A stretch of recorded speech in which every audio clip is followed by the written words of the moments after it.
નમસ્કાર દર્શક મિત્રો, અમારા ખાસ કાર્યક્રમ જય જગન્નાથમાં હુરીશમાં આપનું સ્વાગત કરું છું. 140મી રથયાત્રા ભગવાન શ્રી કૃષ્ણ એમના ભાઈ બહેનની સાથે અત્યારે નગરચર્યાએ નીકળ્યા છે. અને તેમાં પણ જો વાત કરવામાં આવે કે આટલી સુંદર મજાની જ્યારે રથયાત્રા નીકળતી હોય છે ને ત્યારે પણ ખૂબ જ લોકોમાં ઉત્સાહ જોવા મળતો હોય છે. અત્યારે સરસપુર તેમના મોસાળમાં રથયાત્રા પહોંચી છે અને ખૂબ જ સરસ રીતે ખૂબ જ આગતા સ્વાગતા કરવામાં આવી રહી છે. અને તેમાં પણ જ્યારે ભાણેજો મામાના ઘરે આવે ત્યારે કયા મામાને એટલી ખુશી ના થાય, તેવી જ રીતે પોતાના ભાણેજોની અહીંયા મોસાળ પક્ષ જે છે એ અત્યારે આગતા સ્વાગતામાં એકદમ લીન થઈ ગયું છે, ડૂબી ગયું છે અને ખૂબ જ જોરશોરથી અને ખૂબ જ ઉમંગભેર ત્યાં તેમની આગતા સ્વાગતા કરવામાં આવી રહી છે.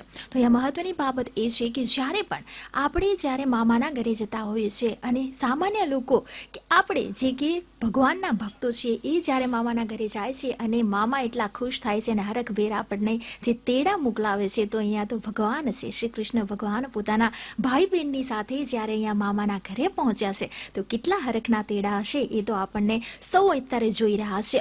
તો આ રીતે જ જે આજે 140મી રથયાત્રા જે અત્યારે ચાલી રહી છે, અવિરતપણે જે અત્યારે ચાલુ છે અને મોસાળમાં અત્યારે ભગવાન ત્યાં આરામ કરશે અને મોસાળું ત્યાં તેમને આપવામાં આવશે. ત્યાં મોસાળ પક્ષ તરફથી ખૂબ જ જોરશોરથી એમની આગતા સ્વાગતા કરવામાં આવશે. તો તેની જ આપણે આજે ચર્ચા કરીશું કે કેવા પ્રકારની અહીંયા ભગવાનની આગતા સ્વાગતા પોતાના મોસાળ પક્ષમાં થશે.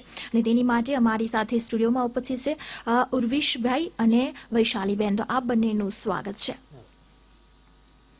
તો જે પ્રકારે અહીંયા ઉર્વિશભાઈ જો વાત કરવામાં આવે કે હવે શ્રી કૃષ્ણ ભગવાન પોતાના ભાઈ બહેનની સાથે હવે મોસાળમાં પહોંચી ગયા છે અને મોસાળમાં જે રીતે મેં શરૂઆતમાં કહ્યું છે કે સામાન્ય લોકો આપણે ભક્તો જ્યારે મામાના ઘરે જઈએ છીએ તો એક અનેરો આનંદ હોય છે. તો અહીંયા ભગવાન જ્યારે પોતાના મોસાળમાં પહોંચ્યા છે તો કેવો આનંદ અહીંયા દેખાય છે. ચોક્કસ આપની વાત બહુ સાચી છે. જ્યારે ભાણેજડા મોસાળમાં જાય ત્યારે એની આનંદની સીમા એ કોઈ હોતી નથી. અને સ્વયં જગન્નાથજી બલભદ્રજી અને સુભદ્રાજી સાથે નગરચર્યા પર હોય ત્યારે એમ કહીએ કે સરસપુર, સરસ, સુરસ, ષડરસ, આ તમામ રસથી આખું સરસપુર આ ભાણેજડાઓને હરખથી પોંખવા માટે આજે ઘેલું થયું છે.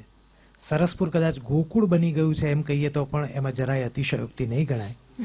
અને સ્વયં ભગવાનને પોંખવા માટે, એમને વધાવવા માટે જ્યારે લોકો અધીરા થયા છે, આતુર થયા છે, ઘેલા થયા છે, ત્યારે કદાચ એમ કહીએ કે આવો લાવો આ કર્ણાવતી નગરના સરસપુર વાસીઓને મળે છે જે એ પૂર્વજન્મના અનેક પુણ્ય કર્મો જેણે કર્યા હોય એને આ સદભાગ્ય પ્રાપ્ત થાય.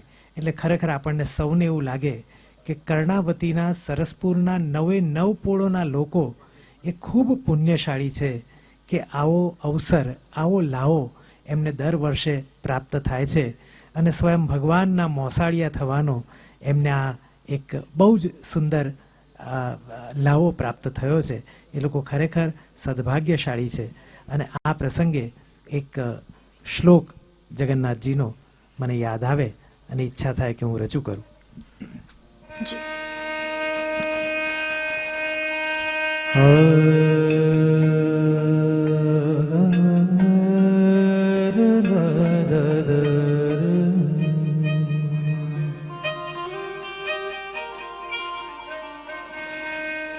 નીલાચલ નિવાસાય નિત્યાય પરમાત્મને બલભદ્ર સુભદ્રાભ્યામ જગન્નાથાય તે નમઃ. નીલાચલ નિવાસાય નિત્યાય પરમાત્મને બલભદ્ર સુભદ્રાભ્યામ જગન્નાથાય તે નમઃ. જગદાનંદ કંદાય પ્રણતાય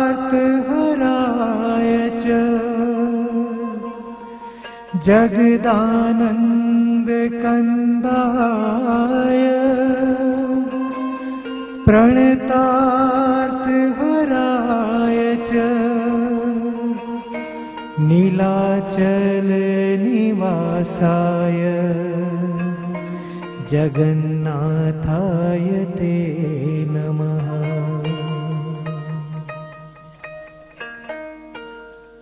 ખૂબ જ સરસ ઉરુષભાઈ, જે પ્રકારે આપણે વાત કરીએ કે ક્યાંક ને ક્યાંક જ્યારે એક એવી અનોખી એક ખુશી હોય છે જ્યારે પણ જગન્નાથ યાત્રાની જ્યારે વાત કરવામાં આવે અને આ રથયાત્રા જ્યારે દર વર્ષે જ્યારે અને આ વખતે 140મી રથયાત્રા નિમિત્તે જ્યારે એક અનેરો આનંદ આપણને જોવા મળતો હોય છે.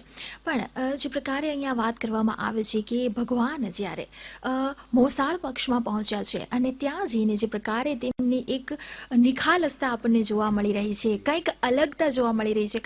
કારણ કે જ્યારે કોઈ પણ બાળક જ્યારે પોતાના મા બાપથી અલગ થઈને મામાના ઘરે જાય છે ત્યારે કોઈ ટોકવાવાળું હોતું નથી અને ખૂબ જ વાલ અને લાડકોડ ત્યાં એને મળતા હોય છે. તેવી રીતે ભગવાનને પણ ત્યાં લાડકોડ મળેલા છે. આપ શું કહેશો? બહુ સાચી વાત છે આપની. અને એનાથી પણ આગળ અત્યારે મને એક એવી કલ્પના થાય, એક એવો વિચાર આવે રેશમાબેન, કે આપણને સૌને, આપણે ભક્તો છે ભગવાનના, આપણને ભગવાન પ્રિય હોય કારણ કે એમાં કંઈક ને કંઈક આપણો સ્વાર્થ, કંઈક અપેક્ષા, કંઈક આશા, કંઈક માંગણી, આ હંમેશા ક્યાંક ને ક્યાંક આપણું ભગવાન સાથેના સંબંધમાં જોડાયેલું હોય. અને આપણી એ માંગણી સંતોષાય, એ અપેક્ષા પૂરી થાય, એ આશા પૂરી થાય ત્યારે આપણે એ ભગવાનને ભજીએ, એના ભક્ત બનીએ. પણ આપણે એવો વિચાર કરીએ કે ભક્તને તો ભગવાન પ્રિય હોય, પણ ભગવાનને કયો ભક્ત પ્રિય? આ જો આપણે વિચારીએ, અને આજે જ્યારે જગન્નાથજી ભાઈ બલભદ્ર અને સુભદ્રાજી સાથે નગરચર્યાએ નીકળ્યા છે, તો કદાચ એમના પ્રિય ભક્તને શોધવા આ નગરચર્યાએ નીકળ્યા છે, એવી એક કલ્પના કરીએ. આ ભગવત પ્રિય ભક્ત હોવાનું સદભાગ્ય કોને પ્રાપ્ત થાય, એની જો વાત આપણે વિચારીએ ને કંઈક એમાં શોધીએ, તો ભગવદ્ ગીતાના 12મા અધ્યાયમાં શ્રી કૃષ્ણએ પોતે જ આ કહ્યું છે કે કેવો ભક્ત એમને પ્રિય હોય, કે જે દ્વેષ મુક્ત હોય, કરુણાસભર હોય, મૈત્રાચારી ભર્યું એનું હંમેશા આચરણ હોય, નિંદા અને પ્રશંસાથી પર હોય, યોગી હોય, યતાત્મા હોય અને પોતાના આત્મબુદ્ધિમાં સ્થિત થનાર હોય, એવો ભક્ત આ ભગવાનને પ્રિય છે. અને આમાંથી કદાચ તમામ લક્ષણો નહીં, પણ એકાદ લક્ષણને પણ કોઈ જો આત્મસાત કરે તો એ ભગવત કૃપા પ્રાપ્ત કરે. જી, પણ અહીંયા જ્યારે વાત કરવામાં આવે, આપણે કહ્યું કે આટલા બધા ગુણોની જ્યારે શ્રી કૃષ્ણ ભગવાનની વાત કરવામાં આવે છે ત્યારે એક તેમની ઘણી બધી લીલાઓ આપણને જોવા મળે છે. અને ઘણી બધી લીલાઓમાં ઘણું બધું એક જે પણ લીલા હશે તેમાં જે તેમને નટખટ તેમની પ્રવૃત્તિઓ આપણને જોવા મળી હશે, તેની સાથે સાથે ક્યાંક ને ક્યાંક કંઈક એવો બોધપાઠ આપણને તે શીખવતા જાય છે. ચોક્કસ, બહુ સાચી વાત છે આપની. જુઓ, કૃષ્ણ એક એવું વ્યક્તિત્વ છે, એક એવું સ્વરૂપ છે કે બાળપણથી લઈ અને છેક અંત સુધી એમના દરેક આચરણમાં કંઈક ને કંઈક શિક્ષા, કંઈક ને કંઈક શિક્ષણ આ સંસાર માટે હતું. બાળ સ્વરૂપે એમણે કાળી નાગને નાથ્યો, કંસનો વધ કર્યો, દુરાસંગનો વધ કર્યો, અને યુવાનીમાં થોડુંક, જો વાતને થોડાક હળવા ટોનમાં કહું તો તમે જુઓ કે યુવાનોને પણ કૃષ્ણ બહુ પ્રિય છે. દેવાદિદેવ મહાદેવ કરતા કૃષ્ણ એ સૌના બહુ પ્રિય અને વાલા પાત્ર છે. કેમ? કારણ કે કૃષ્ણ ગોપીઓને પણ ઘેલી કરી શકે. અને એ જ કૃષ્ણ જ્યારે માણસ પરિપક્વ થાય, પ્રૌઢ થાય, વૃદ્ધ થાય, વૃદ્ધ એટલે ઘરડો નહીં પણ ઘડાય, વધે, અનુભવથી વધે, અને એ પરિપક્વતા જ્યારે પરાકાષ્ઠાએ પહોંચે ત્યારે ગીતા સ્વરૂપે એક એવો ગ્રંથ, એક એવો ઉપદેશ આપે કે એમાં સંસારના કોઈ પણ પ્રશ્ન અથવા કોઈ પણ સમસ્યાનું સમાધાન એ એમાં અચૂક ને અચૂક છે. આ વર્ષોથી તમામે કીધું છે, શ્રી કૃષ્ણએ કીધું અને મહાત્મા ગાંધીએ પણ કીધું. તો આ કૃષ્ણ એની તમામ લીલા, એના તમામ ઉપદેશ, એનું તમામ આચરણ એ આપણા સૌ માટે હંમેશા અનુકરણીય છે, આદરણીય છે, અને એને આપણે હંમેશા જો અનુસરીએ, એનું અનુકરણ કરીએ, એનું પાલન કરીએ, તો ક્યાંય કદાચ આ સંસારમાં કોઈ દુઃખને અવકાશ રહે નહીં. જી જી. વૈશાલીબેન, જે પ્રકારે શ્રી કૃષ્ણ ભગવાને ગોપીઓની સાથે સાથે અહીંયા મહત્વની બાબત એ છે કે ગોપીઓને પણ એટલી ગેલી કરી હતી, મીરા પણ એટલી ગેલી હતી. અહીંયા તમામ વ્યક્તિઓની જો વાત કરવામાં આવે કે જે શ્રી કૃષ્ણની ભક્તિમાં લીન હતા, તે બધા જ અલગ અલગ રીતે અલગ અલગ સમયમાં થઈ ગયા અને તેમની સાથે એક જ ભક્તિ જે જોડાયેલી જ હતી. અને શ્રી કૃષ્ણ ભગવાન તો એક જ હતા, પણ જે અલગ અલગ લોકો કે જે કદાચ સ્વભાવે પણ અલગ અલગ હતા, તે તમામ લોકોના શ્રી કૃષ્ણ ભગવાન પ્રિય જ છે. ચોક્કસ, તમારી વાત ખૂબ જ સાચી છે. કૃષ્ણ ભગવાનનું વ્યક્તિત્વ એવું છે કે એમનું તમે મુખાવૃંદ જુઓ, એમને તમે નિહાળો તો તમને એક આકર્ષણ થાય. એ તમે જ્યારે ઇમેજિન કરો ત્યારે તમે એવી રીતે જ ઇમેજિન કરો કે વાંસળી વગાડતા હોય, સુંદર દેખાતા હોય. એટલે દરેક કોઈ પણ નાનું છોકરું હોય, યુવાન હોય અને વૃદ્ધ હોય, કોઈ પણ આ દુનિયાના માણસો હોય, એ દરેક કૃષ્ણ ભગવાનથી આકર્ષાય જ છે. અને અત્યારે જે સરસપુરમાં એમણે વિશ્રામ માટે આવ્યા છે અને રોકાયા છે, તો સરસપુરના લોકોની જે લાગણી હોય અને એ વ્યક્ત કરતા હોય એવું એક ગીત હું ગાવા માંગીશ. જરૂરથી.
મહેતા નરસૈયાના સ્વામી કહે છે, મહેતા નરસૈયાના સ્વામી કહે છે, વાલે કે વાલે રે મારા રાસ મોરલી ક્યારે વગાડી, કે વાલે રે મારા રાસ કે મોરલી ક્યારે વગાડી, કે ખમા મારા નંદજીના લાલ મોરલી ક્યારે વગાડી, કે ખમા મારા નંદજીના લાલ કે મોરલી ક્યારે વગાડી.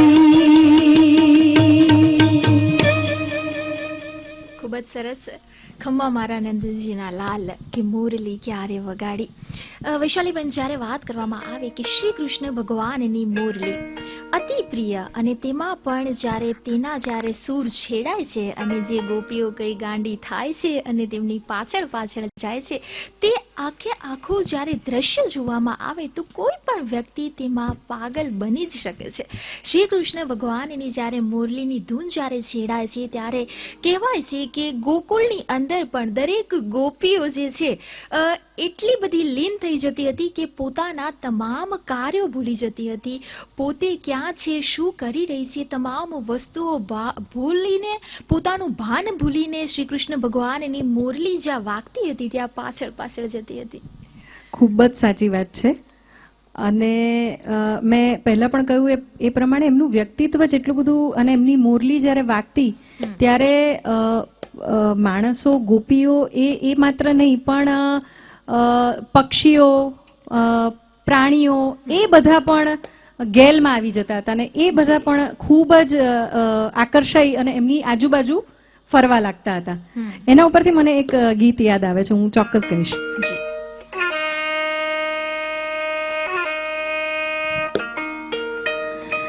કે મારી શરીરેથી કાન કુંવર અવતારી લો, મુખથી મોરલી વગાડતા રે લો, કે મારી શરીરેથી કાન કુંવર અવતારી લો, મુખથી મોરલી વગાડતા રે લો, કે હું તો ઝબકીને જોવા નિસરી લે લો,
વૈશાલીબેન, મુખેથી મુરલી, જે પ્રકારે આપણે મુરલીની વાત કરી તેમાં પણ બધા જ લોકો જે તમામ જ્યારે ગોકુળમાં શ્રી કૃષ્ણ ભગવાન જ્યારે મુરલી વગાડતા હતા અને તેમાં જે બધા પશુ પંખીઓની સાથે સાથે તમામ જે ગોકુળના લોકો હતા અને ખાસ કરીને જે ગોપીઓ હતી એ ગેલમાં આવી જતી હતી. ઉરુષભાઈ, આપની પાસેથી જાણવા માંગીશું કે જે પ્રકારે અહીંયા શ્રી કૃષ્ણ ભગવાનની ઘણી બધી લીલાઓ છે અને તેમાં પણ તેમની બધી જ લીલાઓમાં જે શરૂઆતમાં પણ વાત કરી છે કંઈક ને કંઈક બોધપાઠ આપણને મળે છે.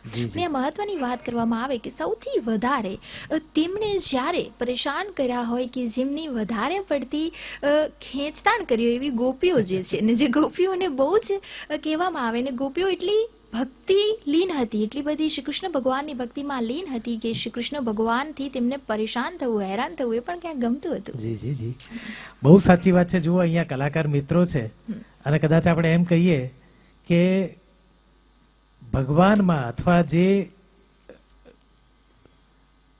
વ્યક્તિત્વને આપણે પરમાત્મા તરીકે સ્વીકારીએ છીએ એમાં શ્રી કૃષ્ણ કદાચ સૌથી પહેલા કલાકાર હતા એમ કહીએ તો જરાય ખોટું નહીં ગણાય. જી, સાચી વાત છે. વાંસળી એમનું વાદન અને એનાથી આટલા લોકો ઘેલા થતા હતા.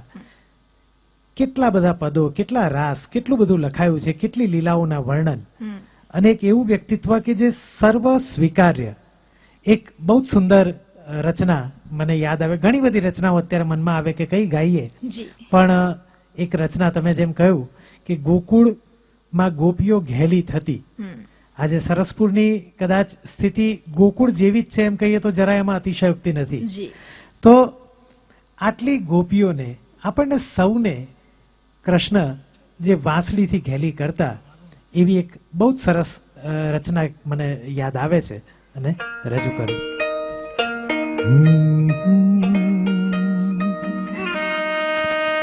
હે ગોકુળિયું ગામ તે તો ઘેલું કીધું, એવું તે કાન તે શું જાદુ કીધું. હે ગોકુળિયું ગામ તે તો ઘેલું કીધું, એવું તે કાન શું તે જાદુ કીધું. હે ગેલું ગોકુળિયાને કીધું, શામળિયા તે છીડીને મોરલી નીતા. તે ખમ્મારે નંદ લાલા કોરે છબીલા વાલા, ભૂલાવ્યા તે તો સૌને ભાન. કાન કાન કાન કાળુડા કાન તે તો ઘેલા કર્યા, એવા શું મોરલીના કામણે કર્યા. હે ગોકુળિયું ગામ તે તો ઘેલું કીધું, એવું શું મોરલીનું કામણે કીધું.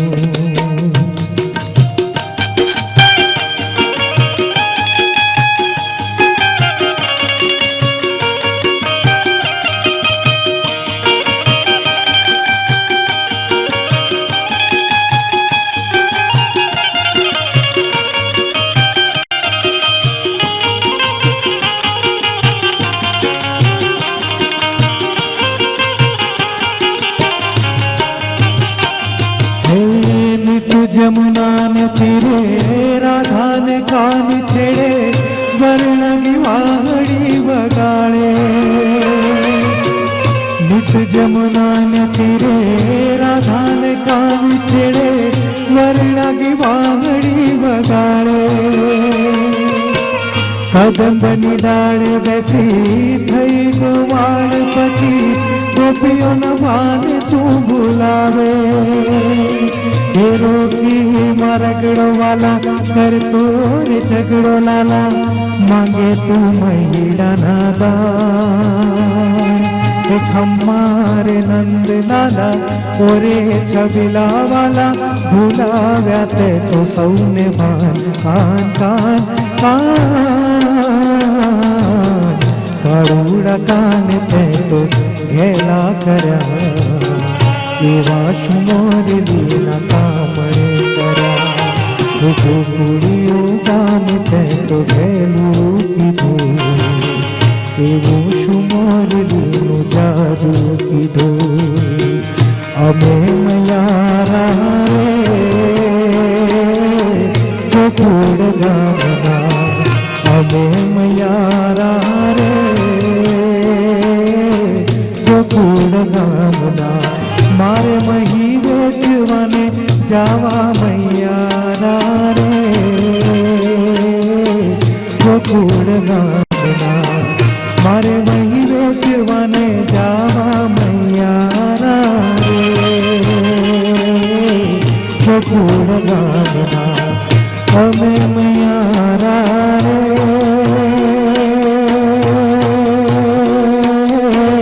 ગોકુળ ગામના હે ગોકુળ ગામના અમે મૈયા રે ગોકુળ ગામના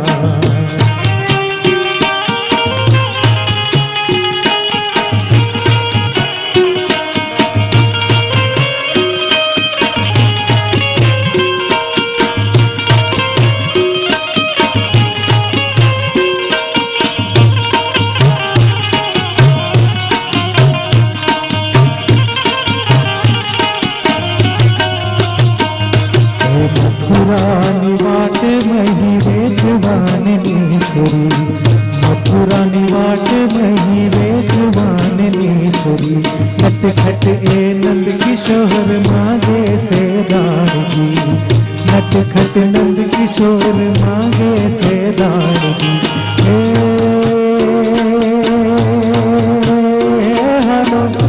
હાલો હાલો મારે બાણ લેવાને દેવા મૈયા રે ગોકુળ ગામના અમે મૈયા રે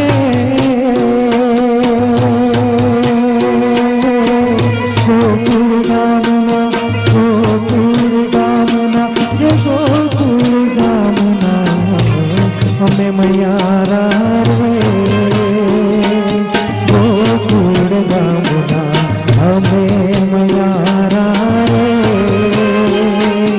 ગોકુળ ગામના ગોકુળ ગામના ગોકુળ ગામના ગોકુળ ગામના. ખૂબ જ સુંદર વિશ્વાઈ અમે મૈયારા રે ગોકુળ ગામના.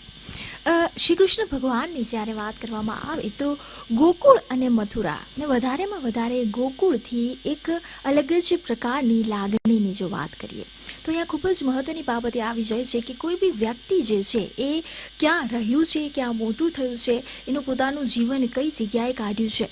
એવી જ રીતે શ્રી કૃષ્ણ ભગવાનની જો વાત કરીએ તો કૃષ્ણ એ ગોકુળની અંદર ગોપીઓને ગીલી કરી છે અને મહત્વની બાબત એ આવી જાય છે કે જ્યારે ગોપીઓ શ્રી કૃષ્ણ ભગવાનના જીવનની અંદર જ્યારે આપણે ડોકિયું કરીએ તો ગોપીઓ વિશે આપણને ઘણું બધું જાણવા મળે છે.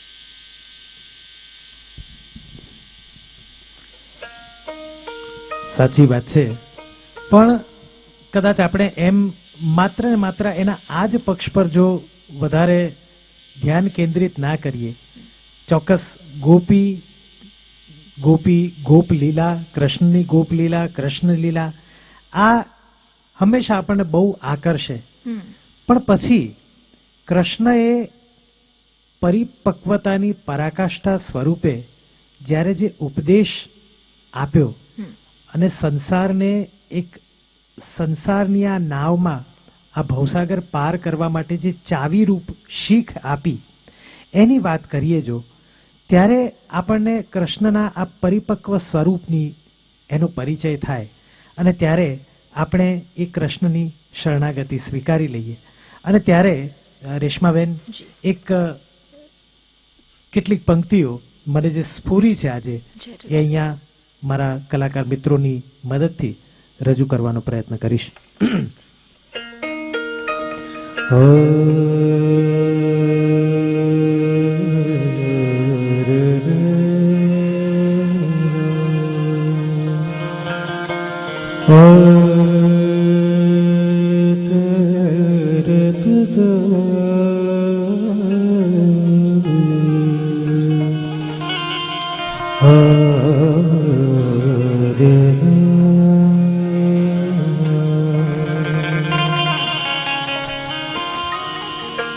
जय जगन्नाथ मुझे पकड़ी हाथ प्रभु भव सागर मां पार करो मुझे ना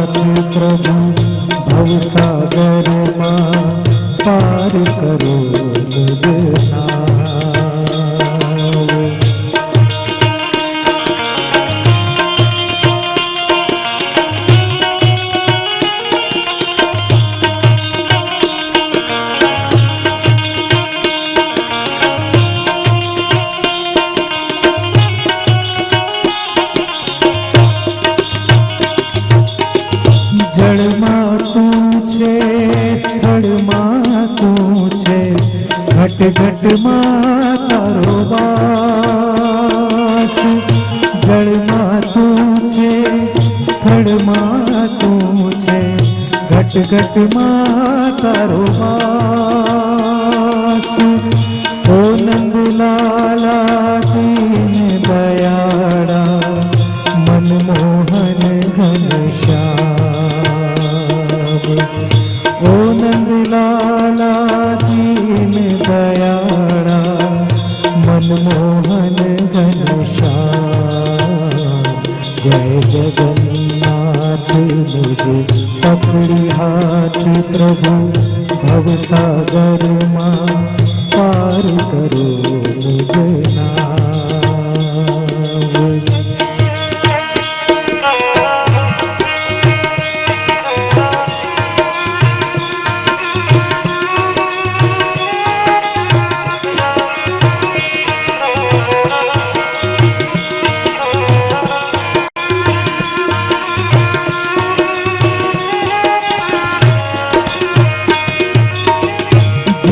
જે ગાય તે સો સુખ પાય, થાય સકળ કલ્યાણ,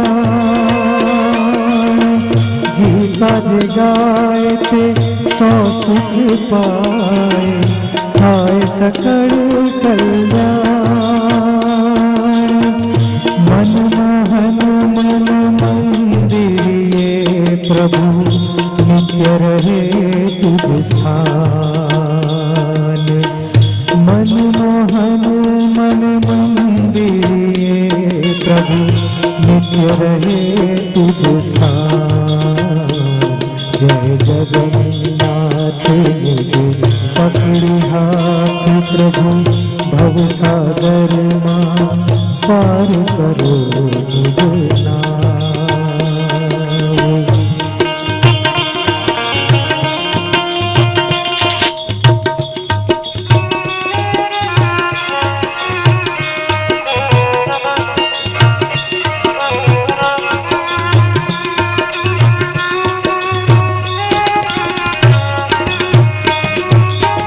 હૃદય બલોળે નવગીત ચાખું, શું બોલું મહારાજ, હૃદય બલોળે નવગીત ચાખું, શું બોલું મહારાજ,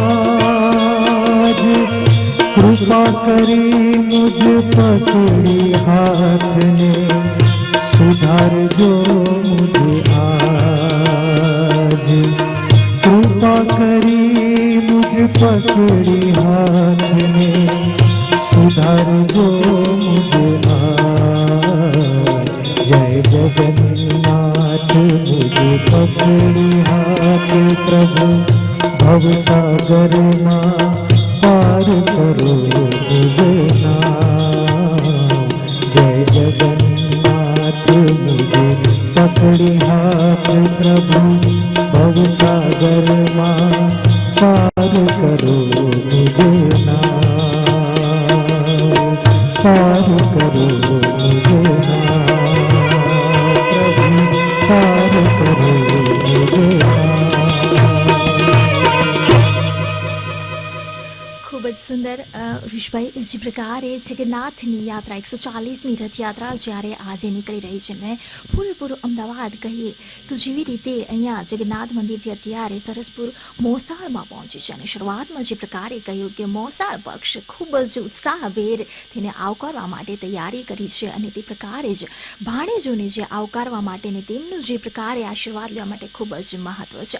તો મારી સાથે અહીંયા જે પ્રકારે ઉર્વિશભાઈ અને વિશાલીબેન જે છે, તો જે પ્રકારે અહીંયા આગળ આપણે વાત કરીએ કે અહીંયા મહત્વની બાબત એ છે કે ક્યાંક ને ક્યાંક એવી કોશિશ હોય છે કે ભાણેજો જ્યારે મોસાળમાં આવતા હોય છે ત્યારે તેમને ખૂબ જ ખુશ કરી દેવામાં આવે ને જેટલા દિવસ જે મોસાળમાં જો ગુજારતા હોય છે, વિશાલીબેન હું આપની પાસેથી જાણવા માંગીશ કે એક ખુશીનો માહોલ હોય છે અને મામા અને ભાણેજની જે એક દોસ્તી યારી છે કંઈક અલગ જ જોવા મળે છે।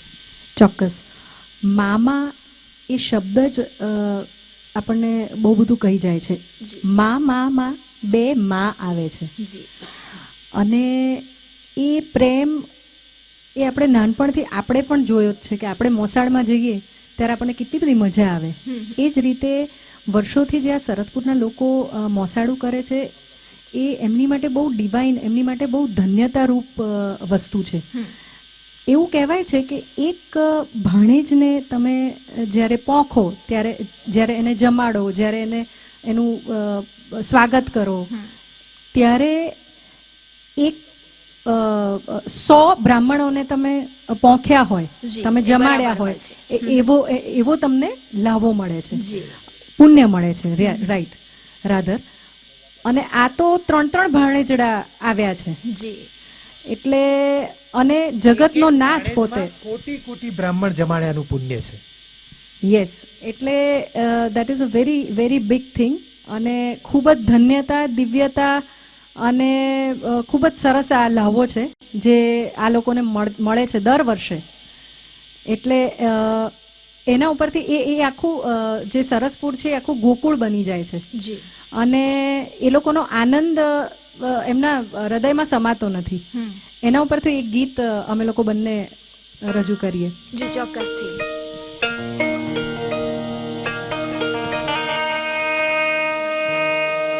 આજની ઘડી તે રડી આમણી હાર વાલા, આજની ઘડી તે રડી આમણી.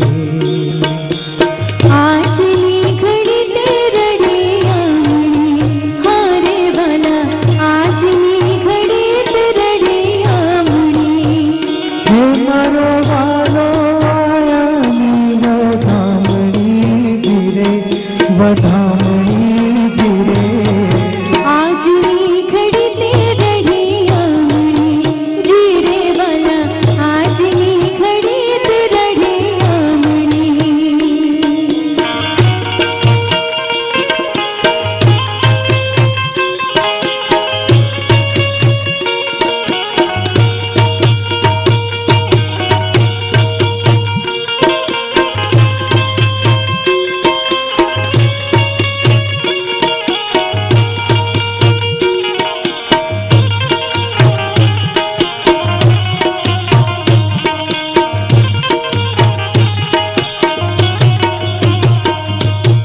દરિયા તોરણ રે બંધાવીએ, દરિયા તોરણ રે બંધાવીએ, હાર વાલા દરિયા તોરણ રે બંધાવીએ.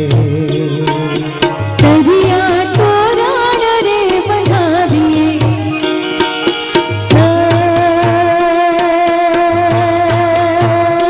મારા બાલાજીના મંડપ રચાવીએ ધીરે, રાવીએ ધીરે. આજની ઘડી તે રડી આમણી જીરે વાલા, આજની ઘડી તે રડી આમણી.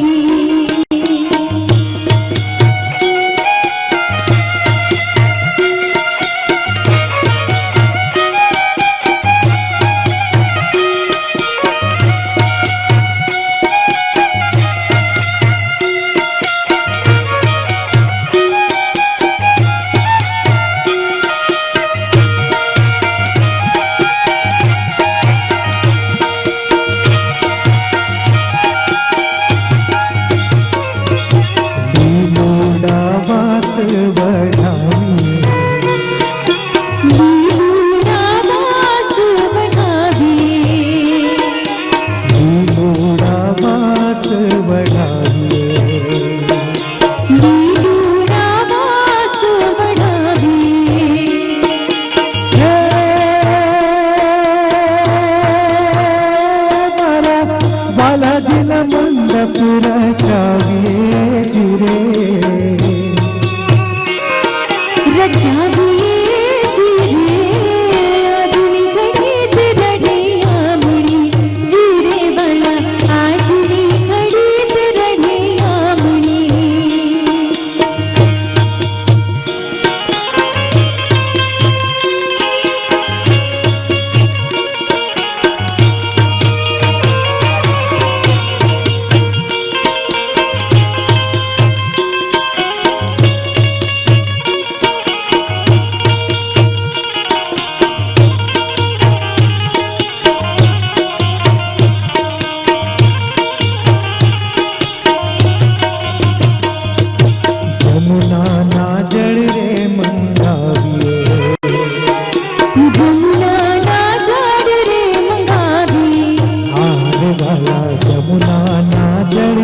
મંગાવીએ બાલા જમુનાના ઝાડ રે મંગાવીએ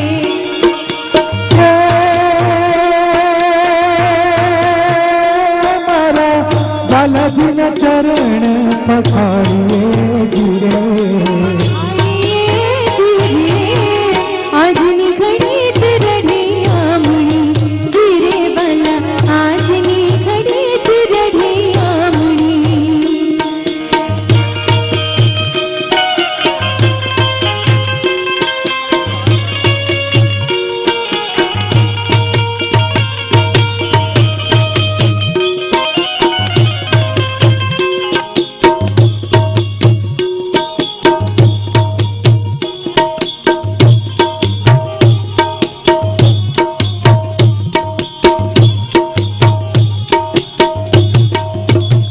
પૂરો પૂરો સુહાગણ સાથીઓ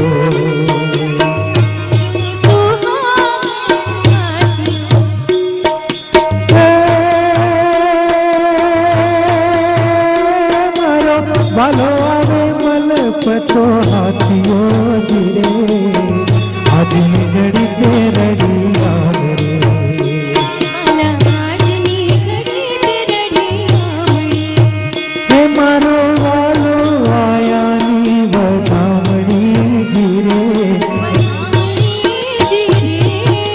આજની ઘડી તે રડી આંગણી હારે ભલા આજની ઘડી તે રડી આમણી આજની ઘડી તે રડે આમણી જીરે બાલા આજની ઘડી તે રડે આમણી ખૂબ જ સુંદર ઉરુષભાઈ અને વૈશાલીબેન આજની ઘડી રળિયામણી છે અને તે ઘડી રળિયામણીમાં આપે પણ ખૂબ જ સારો એવો અમારો સાથ આપ્યો તે બદલ આપ બંનેનો ખૂબ ખૂબ આભાર. તો દર્શક મિત્રો, અવિરતપણે રથયાત્રા ચાલી રહી છે અને તેનું ગુજરાત ન્યૂઝ ઉપર આપ નિહાળતા રહો. નમસ્કાર.